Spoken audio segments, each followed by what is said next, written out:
Avis vascular centre మన దేశంలోనే the best varicose vein hospital. కానీ బాలకృష్ణ గారితో చిరంజీవి గారితో ఎక్కువ సినిమాలు చేశారు. ఆల్మోస్ట్ 17-18 సినిమాలు దగ్గర దగ్గర. ఒక సినిమా అటు ఇటులో. చిరంజీవి గారితో ఎక్కువ, బాలకృష్ణ ఇద్దరు ఎక్కువ. జస్ట్ 1 or 2 మూవీస్, పెద్దగా డిఫరెన్స్ కూడా ఏం. అయితే నిప్పురవ్వ సినిమా తర్వాత మళ్ళీ బాలకృష్ణ గారితో చేయకపోవడానికి అంటే తర్వాత స్టోరీ ఏమీ సెట్ కాలేదంటారా? తర్వాత చేయకపోవడానికి కానీ ఎవరితో చేయకపోవడానికి కాదమ్మా, పరిస్థితులను బట్టి ఆ రోజుకి వేరే సినిమాల కమిట్మెంట్లను బట్టి. ఇప్పుడు ఒక సినిమా వచ్చినప్పుడు మనం చేయగలుగుతాం, బాగుంటే చేస్తాం. అలాగా ఆ తర్వాత మళ్ళీ నాకు నా ఇమేజ్ డిఫరెంట్గా వెళ్ళి కొంచెం ఆ హీరో ఇమేజ్ వచ్చేటప్పటికి నేను ఇంకెక్కువ హీరోయిన్ సబ్జెక్ట్స్ మీద ఆ హీరో ఫిల్మ్స్ లాగా ఎక్కువ చేయాల్సి వచ్చింది. సో కుదరలేదు నాకు. ఇంకా రెమ్యునరేషన్లు పెరిగిపోయినాయి. ఎగ్జాక్ట్లీ హైయెస్ట్ రెమ్యునరేషన్ తీసేసుకున్నాను. సో న్యాచురల్గా నేను ఒక హీరో అయిపోయాను కాబట్టి ఇంకా నా సినిమాలు నేను చేసుకుంటూ ముందుకు వెళ్ళాల్సి వచ్చింది. అలాగా గ్యాప్ వచ్చింది, అంతేగాని ఇంకేంటి. ఒక హీరోయిన్గా అప్పటి వరకు హీరో పక్కన హీరోయిన్గా యాక్ట్ చేసిన ఒక హీరోయిన్, టాప్ మోస్ట్ హీరోయిన్. మీరు ఆల్మోస్ట్ టాప్ మోస్ట్ హీరోలు అందరితో కలిసి మీరు వర్క్ చేశారు. 60 మంది ఉంటారు అనుకుంటా, బహుశా 60 మంది హీరోలతో అనుకుంటారు. ఎగ్జాక్ట్లీ అంటే కొత్త వాళ్ళు, చిన్నవాళ్ళు, మా అందరూ ఆల్ అండ్ ఆల్. సో అలాంటి ఒక హీరోయిన్ తర్వాత మిమ్మల్ని బేస్ చేసుకుని స్టోరీస్ రావడం అనేది మొదలయ్యేది. దాని తర్వాత అలాంటి హీరోయిన్ని మళ్ళీ ఒక హీరో పక్కన పెట్టడం అని అంటే అది ఆల్మోస్ట్ ఇద్దరు హీరోల బరువు. ఒక మాట చెప్పాలంటే అది కథాపరంగా కానీ ఆర్థికంగా. అంటే హీరో ఇమేజ్ వచ్చిన తర్వాత కూడా గ్యాంగ్ లీడర్ చేశాను కదా. గ్యాంగ్ లీడర్ చేశాను, మెకానికల్ అల్లుడు చేశాను. సో చేశాను నేను, బట్ ఎక్కువ దాని మీద నేను ఫోకస్ పెట్టాను. ఇంకా హీరో ఇమేజ్ ఒకటో రెండో తప్ప, ఇంకా దాని తర్వాత కుదరలే. ఒక హీరోయిన్కి హీరోయిన్ సెంట్రిక్ మూవీస్ రావడం అనేది ఇక అది పీక్ పరాకాష్ట అంటారా మీ ఉద్దేశ ప్రకారం? అంతే కదా.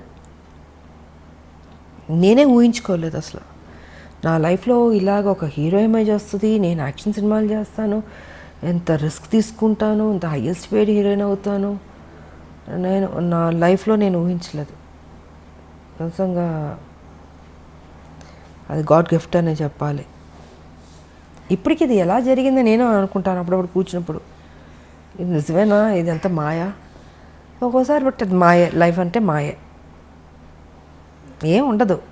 ఉన్నంతసేపే నాది అది ఇది అనుకుంటాం. చనిపోయిన నెక్స్ట్ మూమెంట్ ఎప్పుడు బాడీ తీసేస్తారు అనుకుంటారు. సో ఏది తీసుకెళ్ళాం మనం. ఒకటే తీసుకెళ్ళేది ఒక మంచి పేరు ఒకటే తీసుకెళ్తాం. ఉన్నంత వరకు మంచి చేసామా, ఎగ్జిట్ అయ్యామా, అదే చూసుకోవాలి. 10 మందికి ఉపయోగపడాలి, ఆ హెల్పింగ్ నేచర్ ఉండాలి. ఏది తీసుకెళ్ళినప్పుడు ఎందుకు స్వార్థం ఎందుకు ఉండాలి, ఎందుకు పిసినారులా ఉండాలి? 10 మందికి అన్నం పెట్టండి, కష్టం ఉన్న వాళ్ళని ఆదుకోండి. మీరు చనిపోయేటప్పుడు ఏమో తీసుకెళ్ళరు కదా, మరి ఎందుకు ఆ మెంటాలిటీ ఎందుకు అలా ఉంటుంది మీకు? అది కరెక్ట్ కాదనేది నేను చెప్పదలుచుకుంది. 10 మందికి ఉపయోగపడి 10 మందికి కష్టంలో ఆదుకున్నా అనుకో, మనం చనిపోయిన తర్వాత అయ్యో మంచోళ్ళ ఆవిడ మంచిది, మంచి చేసింది, అదొక్కటే తీసుకెళ్తాం. నిజం. మనకు కూడా తృప్తి ఉంటుంది జీవితంలో. బతికున్నంత వరకు మంచి చేస్తాము, దేవుడా నాకింత చేస్తావు, నేనేం చేశాను, సమాజానికి ఏం చేశాను అన్నది ఉంటుంది కదండి. సో ఆ సమాజానికి ఏం చేయాలన్నది రాజకీయ పరంగా చేయగలుగుతాం, లేదా సోషల్ వర్క్ చేయగలుగుతాం. సోషల్ వర్క్ చేశాను, రాజకీయ పరంగా నేను చేసుకుంటూ వెళ్ళాను. బట్ దాని పెద్ద ఆర్భాటంగా పబ్లిసిటీలు చేసుకుని నాకు నచ్చదు. మొన్న కూడా మీ పుట్టినరోజు నాడు ఎంతమంది వచ్చారు మ్యామ్ ఆ రోజు? నేను చెప్పాను, నేను చూపించుకోను. అవును, నాకెందుకు అది పబ్లిసిటీ చేస్తుంటే నువ్వు నిజంగా సేవ చేసినలాగా ఉండదు, స్వార్థం కోసం అన్నట్టు ఉంటుంది. సో అందుకే వదిలేయండి, నాకు తోచింది నేను చేసుకుంటూ వెళ్ళిపోతుంటాను అన్నది నా ఆలోచన విధానం. తల్లి తెలంగాణ పార్టీ కింద మీరు చాలా వైద్య సేవలు కూడా అందించారు అప్పట్లో. సో దాని గురించి కూడా ఎక్కడ మీరు ఎప్పుడూ చెప్పుకోలేదు.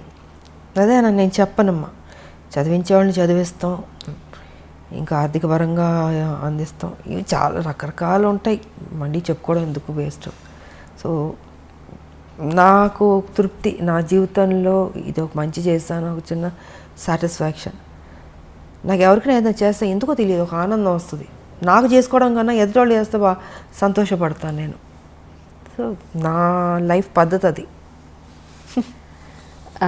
అంటే చాలామంది విమర్శకులు అనండి లేదా మీ గురించి తెలుసుకోవాలనుకునే వాళ్ళనండి, తల్లి తెలంగాణ పార్టీ ఎందుకు పెట్టాలనిపించింది, ఎందుకు టీఆర్ఎస్లో విలీనం చేశారు అని అంటే మీ ఉద్దేశం? ఎందుకు పెట్టాలంటే ఆ రోజుకున్న పరిస్థితి ఏంటంటే, ఒక మహిళగా ఇది నా బరువు నా భుజాన్ని వేసుకున్నాను. నా మెంటాలిటీ ఏంటంటమ్మా, ఒక ఇష్యూ నేను టేకప్ చేస్తే అది అచీవ్ చేసి దాంట్లో సక్సెస్ చూసే వరకు నేను నిద్రపోను. దానివల్ల నేను ఎంత కోల్పోతున్నానో సిద్ధపడతాను. ఆర్థిక పరంగా కావచ్చు, లేకపోతే నా కెరియర్ పరంగా కావచ్చు, ఏది కోల్పోయినా పర్లేదు, కానీ నేను అనుకున్నది సాధించాలి అన్న ఒక లక్ష్యంతో నేను తెలంగాణ ఇష్యూని టేకప్ చేశాను. సో 98 నేను బీజేపీలో నేను జాయిన్ అయినప్పుడు తెలంగాణ కోసమే వచ్చాను.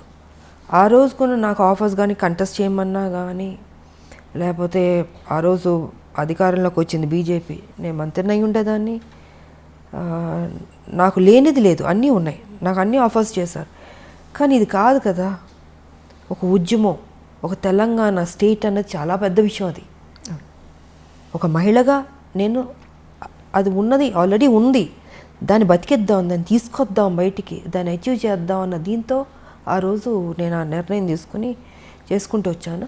కానీ ఒక సందర్భంలో ఏంటంటే, కొంతమంది నాయకుల వల్ల, నేను పేరు చెప్పుకోదలుచుకోలేదు, వాళ్ళు ముఖ్యమంత్రులు కూడా కావచ్చు ఆ రోజుకి.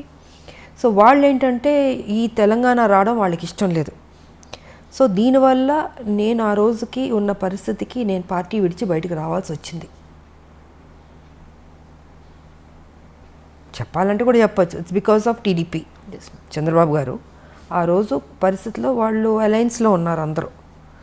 వాళ్ళు ఏంటంటే ఒప్పుకోవట్లేదు. ఇప్పుడు ఇవాళ మనకి మోడీ గారికి ఉన్న మెజారిటీ, ఫుల్ మెజారిటీ అప్పుడు లేదు.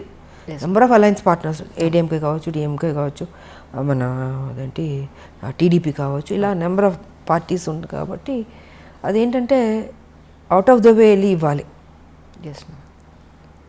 ఫుల్ మెజారిటీ వచ్చి ఉంటే ఇచ్చేసేవాళ్ళు, కానీ రాలే. మిగతా అలయన్స్ పార్టీల మీద ఉండాల్సి వచ్చింది వాళ్ళ సపోర్ట్తో. అప్పటికీ నేను ఫైట్ చేశాను, మ్యాక్సిమం నేను ఫైట్ చేశాను. ఇంకొక స్టేజ్లో అయితే ఇంకా సరే, ఇప్పుడు వాళ్ళ ఆలోచన వాళ్ళకు ఉండొచ్చు, చంద్రబాబు గారు కలిసి ఉండాలని. కానీ తెలంగాణకి ఎంత అన్యాయం జరుగుతుందో ఈ స్టేట్ వస్తే వాళ్ళకి బెటర్ అవుతుంది కదా అన్నది నాకు.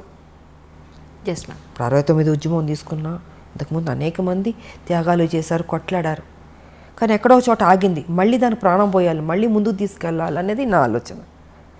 సో నేను ఆ రోజుకి మ్యాక్సిమం నేను కొట్లాడితే వాళ్ళు అది జరగనివ్వకుండా అడ్డుపడడం వల్ల ఇంకేదో కుదరదేమో అనేసి ఇంకప్పుడు పార్టీ నుంచి బయటకు రావాల్సి వచ్చి అది అక్కడితో ఆపలే, దాన్ని బతికిద్దామని నేను తల్లి తెలంగాణ పార్టీ పెట్టి ప్రతి ఇష్యూ మీద కొట్లాడాను. నేను 4.5 years నడిపాను, 2009 వరకు సో 2009 వరకు ఉన్నప్పుడు అప్పుడు టీఆర్ఎస్ వాళ్ళు వచ్చి నన్ను బతిమలాడి రమ్మని, అసలు ఆలోచన లేదు నాకు, అసలు టీఆర్ఎస్లో వెళ్ళాలి లేదు. వాళ్ళ కేసీఆర్ గారి గురించి మీకు అందరికీ బాగా తెలుసు, ఆ రోజు తెలిసే పరిస్థితిలో లేదు. కానీ నాకు తెలుసు, నాకు పెద్ద ఇంట్రెస్ట్ కూడా లేదు. నా పార్టీ ప్రెసిడెంట్ నేను.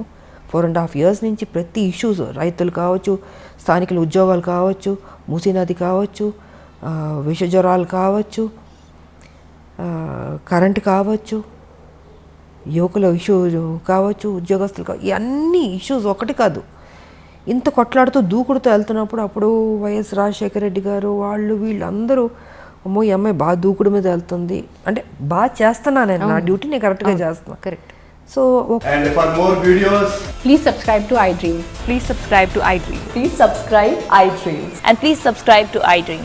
For more videos, subscribe to iDream. please like, share and subscribe to the channel. Congratulations, iDream. Subscribe to iDream. Subscribe to iDream. So subscribe to iDream Media. iDream team అందరికి huge congratulations. Please subscribe iDream Media. Please subscribe to iDream. Subscribe iDream. Please subscribe to iDream. iDream అంటే నా కళల ఛానల్ను subscribe చేసుకున్న నోరు తిరుగుతలేదు, మీరైతే గంట గుర్తు కొట్టండి. For more such videos, please subscribe to iDream. Subscribe to iDream. Please subscribe to iDream. Please subscribe iDream Media. Please do subscribe to iDream. Please subscribe to iDream Media. For best